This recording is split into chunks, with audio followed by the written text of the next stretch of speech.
Ce n'était pas le voyage rêvé, mais c'était peut-être celui qu'il me fallait. Une île battue par les pluies de saison, perdue quelque part entre le vert profond des montagnes et les eaux chaudes du Pacifique. Taïwan, c'est une histoire d'exil. Celle d'un gouvernement replié sur cette terre après la guerre civile chinoise depuis presque 80 ans, avec l'espoir un jour de reconquérir le continent. Ce rêve s'est effacé avec le temps, laissant place à une société unique, moderne, paisible, mais en suspens. Ici, l'atmosphère est douce mais humide, l'air lourd d'odeurs végétales et tout semble prêt à se fondre dans la brume. Et c'est dans cette brume, justement, que je débarque dans la jungle de Hsinchu, sans plan, sans attente, mais pas tout à fait seul. Permettez-moi de vous représenter Denis, grand voyageur canadien installé à Taïwan depuis 20 ans. On s'est rencontrés 2 mois plus tôt au Tadjikistan et c'est lui qui m'a convaincu de venir passer un peu de temps sur son île. I do remember the day that I decided to come to Taiwan. I was sitting in front of the university in Canada and I just dropped out of law school and I had no idea what I was doing. And someone told me that if you have a university degree, you can go to Taiwan and teach English. And I was like, that sounds pretty interesting. And also like, damn. Probably a lot of Asian girls that would, you know. So I decided, yeah, I'm gonna go. So I actually decided I was gonna go for 1 year, but I loved it. And fucking 9 years later, I was still there.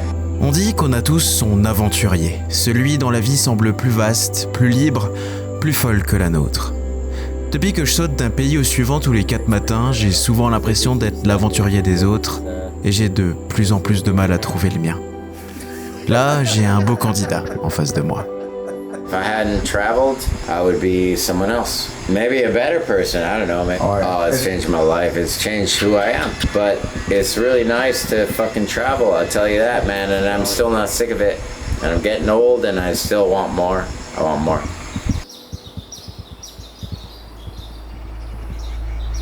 J'imaginais Taïwan comme une île minuscule, où les gratte-ciel régnaient en seul maître, où la nature aurait été sacrifiée sur l'autel de la performance. Un endroit où il serait difficile de trouver un simple carré d'herbe, étouffé par le brouhaha des usines de composants électroniques et le va-et-vient ininterrompu des ouvriers qui assurent leur poste. J'étais loin du compte. Taïwan, c'est 60% de forêt. C'est plus que le Brésil. Et dans cette jungle luxuriante pousse une multitude de bourgades paisibles, presque trop calmes pour le royaume des semi-conducteurs. On y trouve aussi une profusion de folklore chinois, parfois même davantage qu'en Chine continentale. Ici, les traditions populaires n'ont jamais cessé d'être vivantes.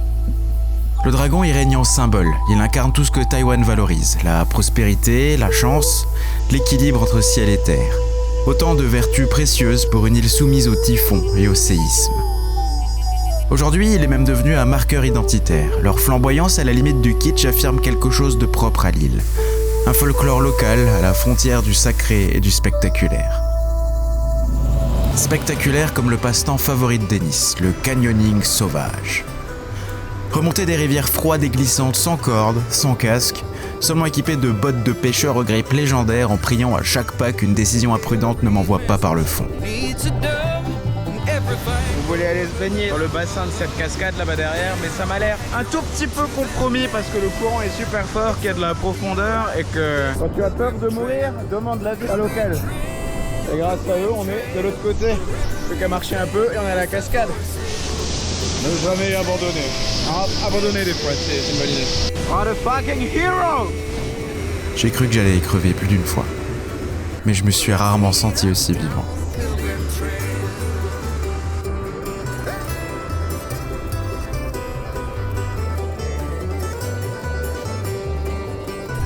Et si j'espérais gagner le respect de mon aventurier au fond des rivières, il se trouve que je l'avais déjà gagné, d'une manière à laquelle je ne m'attendais pas.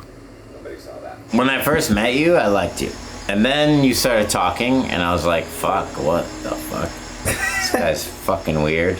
But then I started liking you again because you have a fucking blatant honesty that I love. Oh. You told me things that normal people would fucking never tell because they'd be like, oh, I'm ashamed of this or whatever. But you were fucking honest and I love that. And that's endearing to me and I like honest people, so yeah.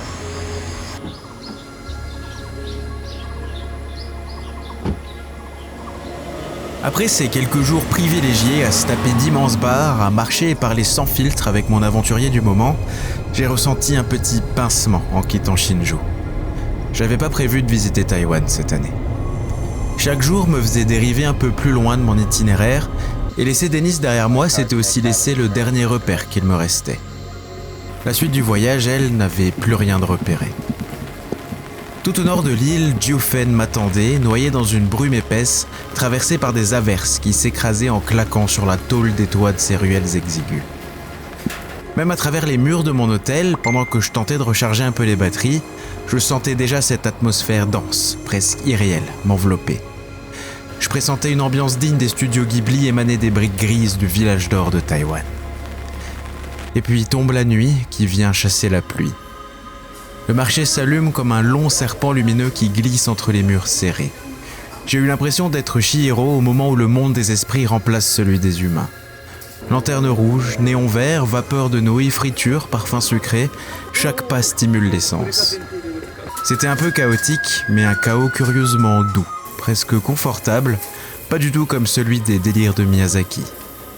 Parce qu'ici à Taïwan, même au cœur de la foule, même seul, le danger est presque inexistant. Jiufen n'est pas qu'un marché de nuit. Ses collines verdoyantes, ses sentiers escarpés et ses bribes de jungle en font un coin très prisé pour les balades. Quand il pleut pas. Moi, il a plu tous les jours.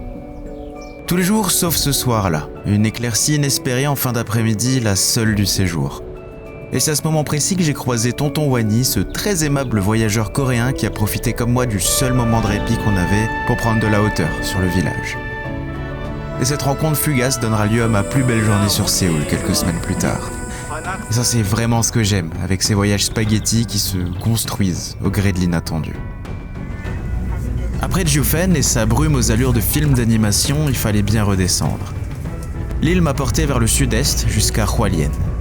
Nouveau train, nouvelle goutte sur la vitre, nouveau chapitre. Et c'est sur cette plage grise, battue par le vent, que j'ai décidé de reprendre la parole. Donc je vous souhaite la bienvenue à Hualien, une petite ville de l'est de Taïwan qui m'a été très chaudement recommandée par Dennis, à la fois pour sa nature et parce que la ville en tant que telle est sympa. Là on a l'impression qu'il fait bon, le ciel est un petit peu gris, il y a un petit vent, il fait 28 degrés, ressenti 37. L'humidité, elle fait vraiment pas de blague à Taïwan. Hualien, je l'ai pas vraiment visité. La pluie n'a laissé que peu de répit et moi j'étais trop fatigué pour me battre contre les gouttes. Alors plutôt que de vous raconter des rues que je n'ai pas foulées, je vais vous parler de quelque chose d'encore plus profond. Une langue, le mandarin. Cette langue commune de ce pays pas tout à fait commun.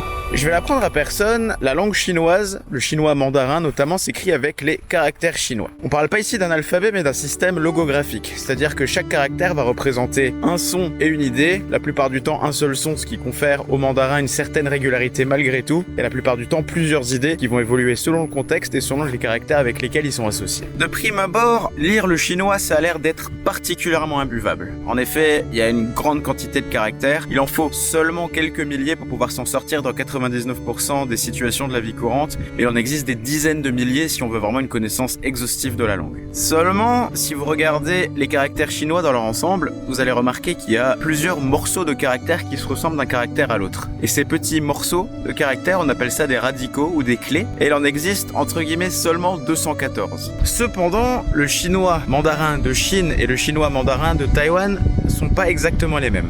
À l'oral, on est quasiment sur les mêmes langues, mais à l'écrit, c'est différent. En Chine continentale, on va utiliser les caractères simplifiés. À Taïwan, on va utiliser les caractères traditionnels. De prime abord, ils ont l'air plus compliqués parce qu'il y a plus de traits, ils sont plus fouillis, entre guillemets. Mais l'avantage, c'est que dans les caractères traditionnels, on va conserver l'écriture de tous les radicaux, ce qui permet de reconnaître un caractère beaucoup plus facilement. Quelqu'un qui connaît le chinois simplifié va avoir moins de mal à lire le chinois traditionnel que quelqu'un qui connaît uniquement le chinois traditionnel pour lire le chinois simplifié. Et quand tu découvres l'existence de telles différences, la première question que tu devrais te poser, c'est mais pourquoi ces différences existe. Il faut savoir qu'il y a quelques dizaines d'années, Taïwan et la Chine étaient la même entité politique, mais à cause de divergences idéologiques majeures qui n'ont jamais su être réglées dans la paix et le dialogue, les capitalistes et les communistes ont fait sécession. Donc les capitalistes se retrouvent à Taïwan et les communistes se sont retrouvés en Chine continentale actuelle. Si aujourd'hui le mandarin en Chine et le mandarin à Taïwan s'écrivent de deux façons différentes, c'est parce que la simplification des sinogrammes chinois a eu lieu en Chine communiste sous le gouvernement de Mao Tse-tung et qu'il n'a jamais eu lieu à Taïwan et ils n'ont jamais ressenti la nécessité de simplifier l'écriture. Et pendant que mes pensées s'égaraient entre les sons et les signes, la nuit est tombée. Ce que j'ai fini par remarquer, c'est qu'il ne pleuvait presque jamais la nuit à Taïwan. Et c'était pas qu'une impression, il paraît que les pluies tropicales suivent le rythme du soleil, que la chaleur accumulée le jour provoque ces averses diluviennes et qu'une fois le soleil couché, l'air se calme. Et c'est alors que le marché s'éveille, les ingrédients sont toujours les mêmes. Ces innombrables panneaux lumineux que je sais toujours pas lire en dépit de tous mes efforts, ces odeurs étrangères à mon nez français, et cette cohue qui semble malgré les apparences s'articuler autour d'un ordre intrinsèque. À force de parler météo, je vais finir en CDI à la télé. Mais en l'occurrence, c'est bien elle qui dictait le programme. Ce jour-là, au lieu de rester isolé à écouter les gouttes qui crépitent sur le toit de ma chambre sans fenêtre, je suis monté dans un train pour Ruisui, une bourgade dont je prononce sûrement très mal le nom, à 1 heure de Hualien. Et puis je suis monté sur un scooter, sans plan, sans parapluie, avec une jeune taïwanaise rencontrée la veille. Elle s'appelait Lucie, ou du moins c'est comme ça qu'elle m'a dit de l'appeler. On n'avait aucun objectif, aucun programme, c'est le flou du hasard qui avait pris les commandes. Et parfois, c'est dans le flou que les contours de l'essentiel apparaissent.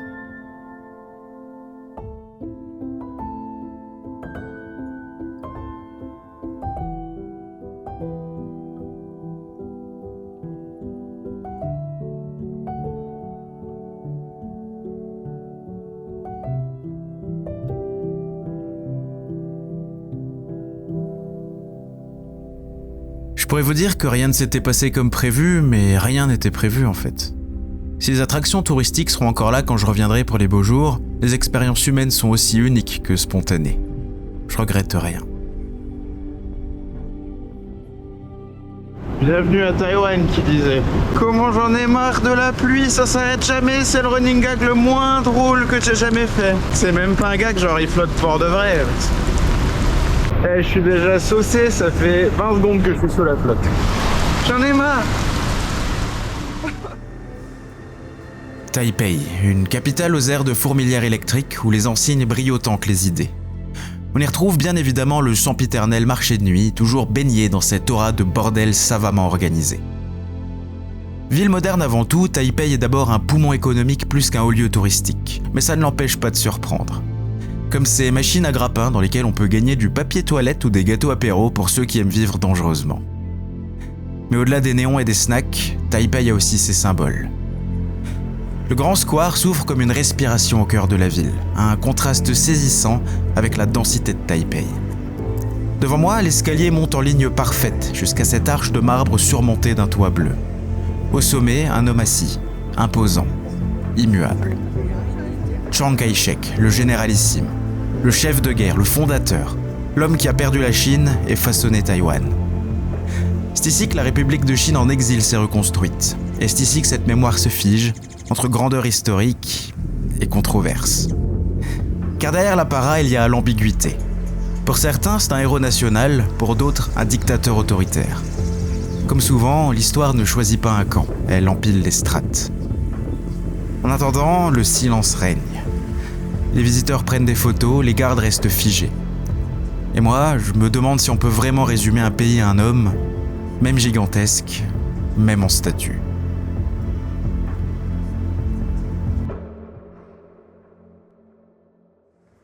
En quittant le calme solennel du mémorial de Chiang Kai-shek, on change d'échelle, on monte, littéralement. Direction le sommet du Taipei 101, plus haute tour du monde à sa construction en 2004. Gratte-ciel totem d'une île qui veut se faire entendre, une flèche de verre plantée dans un ciel nuageux. Ici, on ne rend plus hommage au passé, on scrute l'avenir. Les matériaux de la modernité s'empilent comme un mirage vertical. Le verre, l'acier, le béton, qui sont remplacés à la jungle, qu'on devine par-delà la brume à défaut de pouvoir encore la voir. Taipei s'étale comme un gigantesque circuit imprimé, palpitant, traversé de lignes lumineuses qui battent au rythme de ses habitants. Mais cette verticalité, c'est pas un rejet de la nature, c'est une tentative de cohabitation. Et vous allez voir qu'ici à Taïwan, même les mégapoles ont des racines vertes. Il faut parfois s'éloigner du béton pour comprendre ce qu'il protège.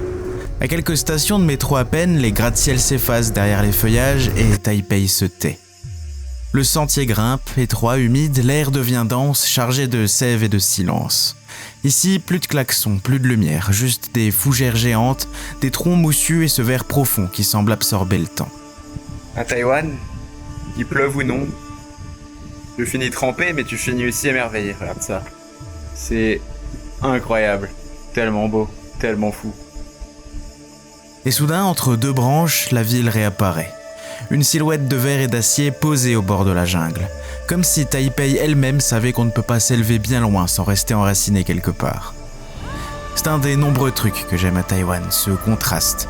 Cette capacité à faire cohabiter le sauvage et le structuré, la nature et le numérique, le chaos végétal et la précision urbaine. Une île aux contours flous, mais à l'identité nette. La politesse, la propreté et la sécurité de cette belle île m'ont rappelé le Japon. Le ton moins protocolaire, moins rigide, la langue et la gastronomie m'ont évoqué la Chine.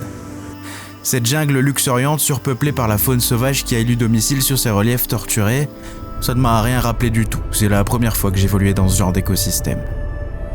Si vous projetez un voyage en Asie de l'Est et que vous ne parvenez pas à choisir entre le Japon et la Chine, la solution c'est le meilleur des deux mondes. La solution, c'est Taïwan. Merci d'être resté jusqu'au bout, je profite de l'écran de fin pour vous dire que la chaîne sera inactive pendant le mois de mai, donc on se retrouve en juin pour le prochain épisode à Shenzhen et on traitera sérieusement cette fois le sujet de la Chine. Suivez-moi sur Insta, le Bourbistan pour des news en temps réel. La bise. 'Cause it was all yellow. Stupid. That's stupid. I think it's fogged up. I think your lens is fogged up.